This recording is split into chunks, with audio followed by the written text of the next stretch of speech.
If I want to change the background, make it darker or lighter, I'm just going to use my shutter speed to do that, not the aperture, because the aperture is set for the look of the image. I've got myself a little cheek triangle of light and all the detail is there, nice little bit of rim light down the arm. That is a really lovely editorial picture.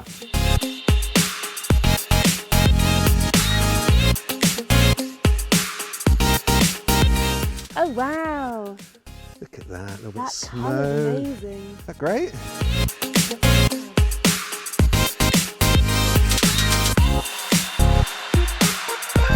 And I'm going to pan this around here. So that's just, I've only moved it a small amount, but that should take it off the wall because this wall was just too bright here. And energy, yeah, that's it, great.